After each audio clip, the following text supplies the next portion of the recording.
তো good morning বন্ধুরা, আবার নিয়ে চলে এলাম আপনার সাথে একটা নতুন ব্লগ। তো কালকেই দেখতে পেলে তোমরা, কিছুদিন আগে দেখতে পেলে 25 ডিসেম্বর গেল, ওই জন্য ঘোরাঘালি সব কিছু চলেছে। তো আজকে একটা বড় রাইড শুরু করতে চলেছি আবার। তো জায়গায় যাচ্ছি হচ্ছে বাগদা বিচ, যাচ্ছি হচ্ছে 4 জন, আমি, গৌরবদা, আমার ছোট্টু মামা আর বিবেকদা। আমরা এখান থেকে দুজন যাচ্ছি দুটো বাইক নিয়ে, ক্লাসিক 350 মানে আমার রেড বিস্ট, গৌরবদার ব্লু বিস্ট, আর গ্রিন বিস্ট মানে ছোট্টু মামার ডমিনার 400টা আমাদের জন্য ওয়েট করবে কোলাঘাটে। দুজন মিলে কোলাঘাটে যাবে, ওখান থেকে আমরা মিট করব হচ্ছে তনুশ্রী হোটেলে। তারপর ওখান থেকে খাওয়া দাওয়া করে আবার বেরিয়ে যাবো। সো রাইডটা কন্টিনিউ দেখতে হলে স্কিপ করবেন না, ফুল থাকুন, আর দেখা হচ্ছে মোটর ব্লগিং সেটআপে। সো এখন আমরা বেরোতে যাচ্ছি। এই আমার রেড বিস্ট, সামনে গৌরবদা চলে এসছে, যে আমার পার্টনার। সো গৌরবদা, কেমন লাগছে একটু বল কিছু। চলে এসছে 4:30 বলে 5টা এলো, বাঙালির টাইম। আমি জানতাম 5টাতেই আসবে, আমি কালকেই বলেছিলাম। তো 4টে মানে 4:30, 4:30 মানে 5টা। তারপরে পেয়েছি আবার। তো বুঝতে পেরেছি, আমি সকালবেলা উঠেই পরিষ্কার, আর দুদিন যেতে হবে না মিনিমাম। একদম। সো কিছু বল গৌরবদা শুরু করার আগে আমাদের। চল বেরোতে হবে এবার 5টা। হ্যাঁ, আমরা বেরিয়ে গেছে। তো চলো যাওয়া যাক, আবার কথা হচ্ছে। আমরা এখন ফুয়েল আপ করতে চলে এসেছি, সামনেই পেট্রোল পাম্প, যেখানে আমরা প্রতিবার রাইড করতে গিয়ে পেট্রোল ভরি। ওইখান থেকেই আমরা এখন পেট্রোলটা ভরে নেবো। গৌরবদা আমার পিছনেই আছে, ফুল ট্যাঙ্ক করবো পুরো। কোথায় রে?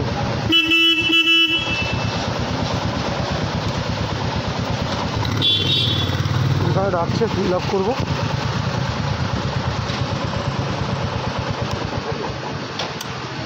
Full tank. হ্যাঁ,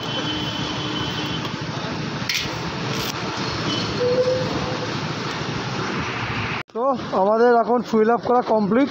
একটু হাত মুখ ধুয়ে নিলাম, মানে একটু চোখে ঘুম আসছিলো, একটু চোখে মুখে জল ফল সব দিয়ে নিলাম। দুটো বাইকের ফুল ট্যাঙ্ক করে কমপ্লিট। আমারটায় লাগলো 944, তোরটায় কত লাগলো? 676। ওই আগাগোড়াই আমারটা একটু বেশি তেল লাগে। ওই কী করবো, 350 সিসি, তার মধ্যে 14 লিটার ট্যাঙ্ক। গৌরবদারটা 12 লিটার, তো তোর 11 লিটার ট্যাঙ্ক। সবসময় আমারই বেশি লাগে, তো মাইলেজও আমার কম দেয়, ওরও কম লাগে, মাইলেজও কম দেয়, বেশি দেয়। তো কী করব, কিছু করার নেই। একটু বেশি সিসি চালাতে গেলে কী গৌরবদা, তেল একটু খাবে। এটা আমাদের রাইডের 2 নম্বর টোল গেট।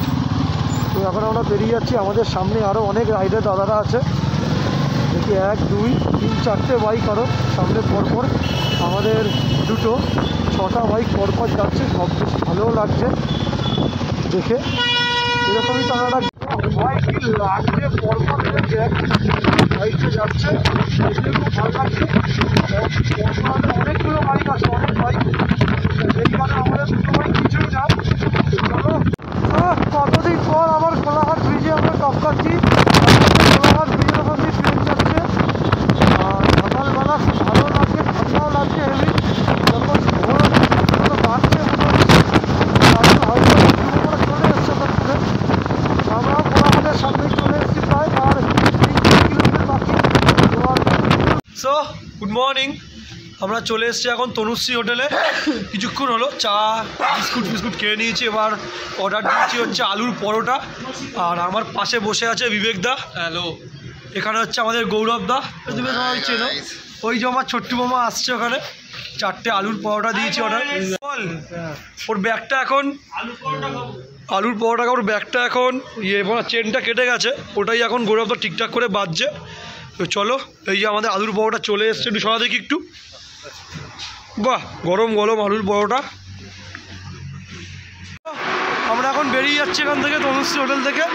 খাওয়া দাওয়া সব কিছু হয়ে গেছে, আর এই আমার মামা রেডি হয়ে গেছে, গ্লাস পরে। মামা কিছু বল। দেখতে থাকুন, স্টে টিউন। এখন বড় রাইড করবো একদম। তো জিও নিয়েছিস একটা? জিও সব কিনা জমকুমার। তো চলো, আবার যেতে যেতে দেখা হচ্ছে মোটর ব্লগিং সেটআপে। তো আমরা এখান থেকে বেরিয়ে যাচ্ছি। চলো আগে বেরো।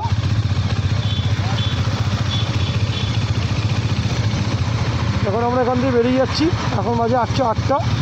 এখান থেকে 138 কিলোমিটার হবে। দিলাম দাদা। ও সামনে ছোট্টু মামা লিড নিচ্ছে। ও সামনে আমাদের ছোট্টু মামা লিড নিচ্ছে, আর আমি তার পিছনে আছি। গৌরবদা হচ্ছে আগে বেরিয়ে গেল। ছোট্টু মামা আমাকে বাদিক দিয়ে টেনে বেরিয়ে গেল। সো টানবে নাই বা কেন, ডমিনার 400 চালাচ্ছে, তার মধ্যে মাঝে মাঝে করে আবার ছোট্টু মামা আর গৌরবদা একটু রেশারেশিও করছে, টানাটানি করছে। R15 আর ডমিনার, তার পিছনেই একটা ক্লাসিক 350। টুকটুক করেই এগোই আমি, আর দুজনকেও দেখতে দেখতে এগোই, যেহেতু ছোট্টু মামা লিড নিচ্ছে। ও মাঝে মাঝে টেনে বেরিয়ে যাচ্ছে, তার মধ্যে গৌরবদা আবার সামনে উঠে গেছে। আমরা গাড়ি চালাচ্ছি অনেকক্ষণ হয়ে গেছে, কোমর পিঠও ধরে গেছে। এবার দেখি সামনে কোথাও একটা দাঁড়িয়ে চা জল ফল খাওয়া হবে। ছোট্টু মামা বলছিল দাঁড়াবে, গৌরবদাও বলছিল দাঁড়াবে, কোমর পিঠ সবার ধরে গেছে। সো দেখি সামনে কোথাও একটা যদি দাঁড়ানোর জায়গা পাই। আর যতদূর মনে হচ্ছে এই রাস্তাটা হয়তো বেলদা বাইপাসের আগে যে রানওয়েটা আমরা পেয়েছিলাম, ওই রানওয়েটা হয়তো আমরা পরে পাবো। সো চলো দেখা যাক কী হয়। আমরা এখন বেলদা বাইপাসের সামনে একটু দাঁড়িয়েছি, জল একটু চা ফা দেখি খাবো। চায়ের দোকান তো নেই, সামনে গিয়ে খাবো একটু জল, টয়লেট ফয়েট করতে দাঁড়িয়েছি। আর আমাদের 146 কিলোমিটার কমপ্লিট হয়ে গেছে, আর বেশি বাকি নেই। এই যে আমার ছোট্টু মামা, কেমন লাগছে রাস্তাগুলো? রাস্তাগুলো মাখন পুরো চাচা। আর ডমিনার আর R15টা টানাটানি করছে। ভাই আমি আস্তে আস্তেই যাবো পিছনে। আমি কিন্তু টানাটানি করিনি, আমি চালাচ্ছি। না 130-40 টানাটানি করনি তুমি। তো আমরা এখন এখান থেকে বেরিয়ে যাচ্ছি। সামনেই বেলদা বাইপাস আছে, বড় রানওয়েটা সেই চাঁদিপুর যাওয়ার সময় পেয়েছিলাম বেলদা বাইপাসটা, আবার আমরা এখন পাচ্ছি রানওয়েটা। তো চলো তোমাদেরকে দেখাবো আমার রানওয়েটা কীরকম। ও এই সেই রানওয়ে, মজা আ গেয়া। 3টে বাইক পরপর যাচ্ছে, তার মধ্যে এই রানওয়েতে সুপার বাইক না চালালে ভালো লাগে তো। কী করবো, নিজেদের বাইকটাকেই সুপার বাইক ভেবে যেতে হবে। সামনে গৌরবদা, ছোট্টু মামা, দেখি আমি মাঝখান দিয়ে ঢুকতে পারি কি না, তাহলে 3টে বাইককে পুরো ফুলফিলভাবে কভার আপ করতে পারবো। সো ঢুকে গেছি, ছোট্টু মামা টেনে বেরিয়ে গেল।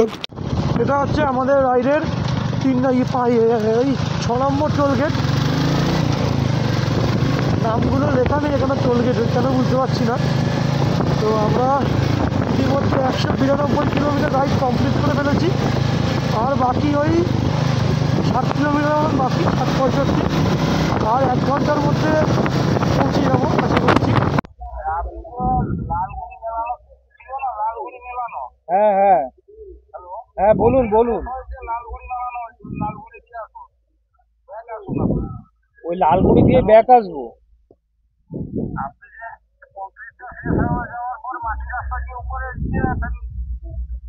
হ্যাঁ, মাটির রাস্তা দিয়ে উপরে উঠেছি,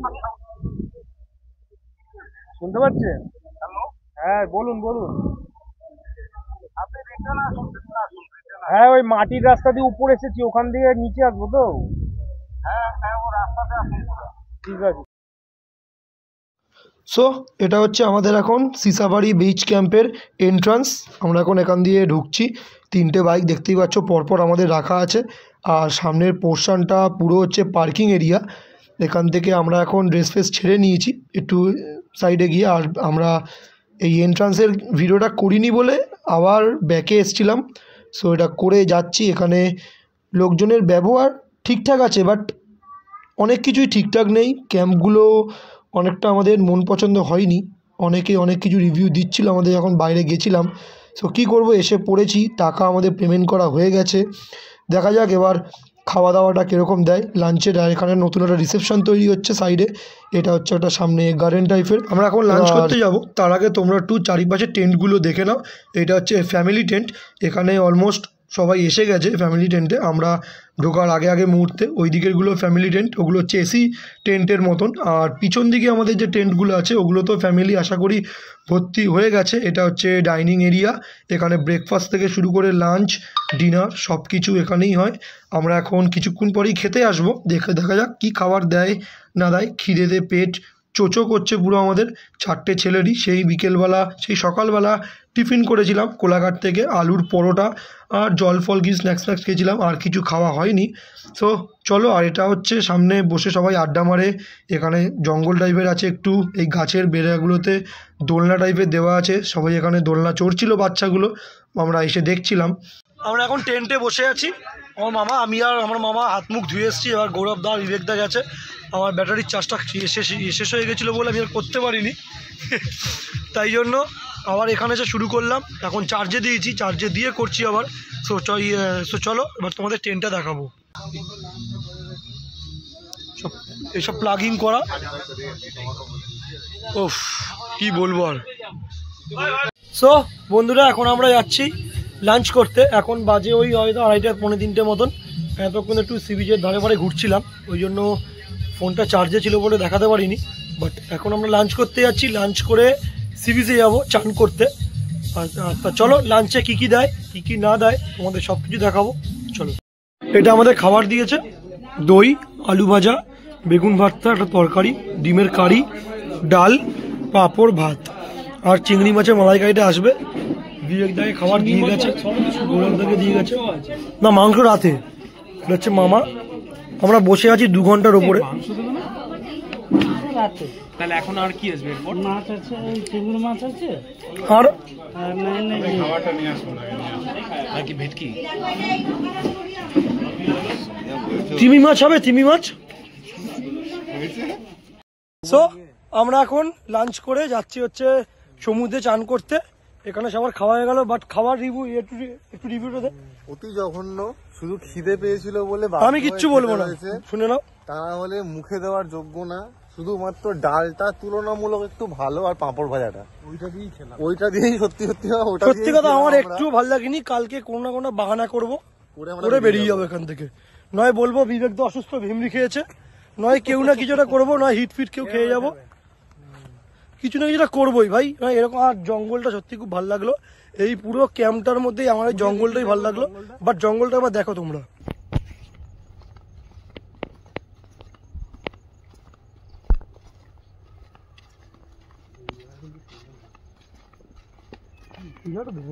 এখানে বসে জয়েন্ট খেলে একটা চেয়ার নিয়ে, একটা চেয়ার নিয়ে জয়েন্ট কেন রাত্রেবেলা বনফায়ার। হ্যাঁ এই জায়গাটা ওইটাই তো করেছিল সম্রাট দ্বারা। হ্যাঁ এইখানে বসে নিজেরা খাচ্ছিল না করে। না ওরা বিচের সাইডে করেছিল, বিচেরই তো সাইডে, বিচেরই তো সাইডে যাচ্ছিল। মানে খাওয়া ছিল না, একটু বিচের দিক থেকে। হ্যাঁ হ্যাঁ আমরা এখানে যে যাবে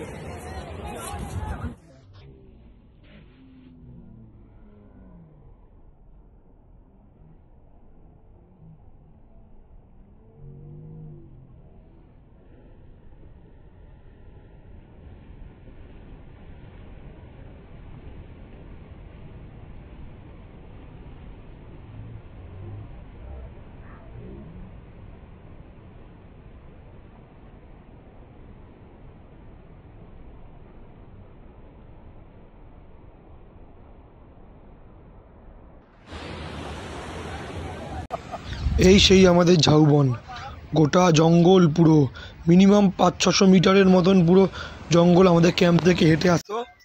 আমরা চান ফান করে চলে এসেছি, স্নান করতে গেছি, সেরকম বেশি ভিডিও করিনি। এসে লাঞ্চ করে ঘুমিয়ে পড়েছিলাম, লাঞ্চ করে গেছিলাম, এসে ঘুমিয়ে পড়েছি, ঘুম পেয়েছিল। এখন দিয়েছে খাবার, এই যে এর মধ্যে আছে নিমকি, গজা আর ফুলুরি, যেটা একদম মুখে তোলার মতন না। যাই বলবো এইখানে একদিনের জন্য কাপেল এলেই ভালো, ব্যাচেলার তাও খেতে পারবে না। এই যে দিয়েছে এটা খাওয়ার মতন না, একদম বাজে খাবার, বিরক্তিকর খাবার। ঘুম থেকে উঠে ভেবেছে এটা কোনো পকোড়া দেবে, নিমকি, ফুলুরি, গজা ফজা এইসব দিয়ে গেছে, বেকার খাবার। সো এরাও খাচ্ছে। দেখ এই টেন্টে শুয়ে আছি, খুব বাজে আমার কাছে, খুব বাজে। দয়া করে আমি আর কাউকে রেফার করবো না। একদম একদম। মামা তো ঘুমিয়েই পড়েছে, আমাদেরও ঘুমাচ্ছিলাম সব, ডেকে তুলেই খাবার দিয়ে গেছে। এইসব তা কী করবো, এই খেতে হচ্ছে। এখন খিদেও পেয়েছে, একটু পরে দেখি বারবিকিউবের অর্ডার নিয়ে গেল, বারবিকিউ করবো। সো চলো যা হবে দেখাতে থাকবো।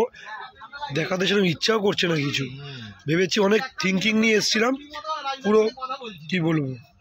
এখন রাত্রেবেলা বেরিয়েছি, রাত্রেবেলা মানে ওই 7:30 বাজে এখন একটু বেরোতে। তো তোমরা দেখতেই পাচ্ছ চারদারটা কীরকম। আর একটা কথা বলবো, সত্যি খুব বাজে জিনিস। আর কালকেই আমরা বেরিয়ে যাবো এখান থেকে, দেখি পঞ্চলিঙ্গেশ্বর বা চাঁদিপুরে ওই সাইডটা যেতে পারি। এবার ডিসাইড হচ্ছে আমাদের 4 জন মিলে কি করব না। এই হচ্ছে চারপাশটা, এটা হচ্ছে একটা এসি টেন্ট, এইটা হচ্ছে ফ্যামিলি টেন্ট, এটা হচ্ছে একটা গার্ডেন টাইপের, এইখানে আবার বারবিকিউ টাইপের হচ্ছে, আমরা বারবিকিউ বলেছি, এখানে সব গাড়ি পার্কিংগুলো করেছে। এই যে গৌরবদা, সো গৌরবদা কিছু রিভিউ দে। খুবই বাজে এক্সপিরিয়েন্স। কখন বারবিকিউ দেবে জানি না, কাদের বারবিকিউ, কখন সেই 5টার সময় বারবিকিউ বলেছি, সবার বারবিকিউ কি একসাথে হচ্ছে কি জানি। এবার আমাদের যতবারই বলতে এসছি ওইখানে বারবিকিউ হচ্ছে, ওইখানে বারবিকিউ হচ্ছে, আসলে কাদের বারবিকিউ হচ্ছে আমাদের কী করে বলবো। ওইটাও হচ্ছে একটা ফ্যামিলি টেন্টের মতন। সো আমরা এখন বারবিকিউ স্থানে চলে এসেছি। টেন্ট যেহেতু ফুল, ওই জন্য সবার বারবিকিউটা একসাথে করা হচ্ছে। আর এখানে প্রতি টেন্ট মাথা পিছু 1 কেজি করে 550 টাকা করে। তুমি যদি 1 কেজির বেশি নাও তো হবে, 1 কেজির কম নেওয়া যাবে না। আমি এটা জিজ্ঞেস করেছিলাম, বললো আমাকে তুমি 1 কেজির বেশি নিলে নিতে পারো, কম আমরা বলেছিলাম হয়তো 550 কি 600, বললো দাদা হয় না, ওই জন্য আমরা 1 কেজি নিলাম। তারপরে ভাবলাম 4 জন আছি, 4টে ছেলে, 1 কেজিটা লাগবেই। কিন্তু বারবিকিউ করার পর তো যেহেতু মাংসের কেজিটা থেকে ওটা 100 চলে আসে, ওই জন্যই 750-800 মতন এরকম পাবো। কারণ যেহেতু মাল তো রোস্টেড হয়ে যায়, ওই জন্য আমরা হয়তো ওই 1 কেজি থেকে 750 কি 800 মতন পাবো। তাই ওই জন্যই ভাবলাম 4টে ছেলে যখন আছি, আর দামটাও খুব কম। আমি বলবো পুরুলিয়ার থেকে এখানে ভাই সত্যিই খুব কম দাম। পুরুলিয়ায় নিয়েছিল আমাদের 600 কি 700 টাকা, এখানে 550 টাকা মতো নিচ্ছে 1 কেজি মাংস। আর করছে যখন ভালোই আশা করি করবে হয়তো,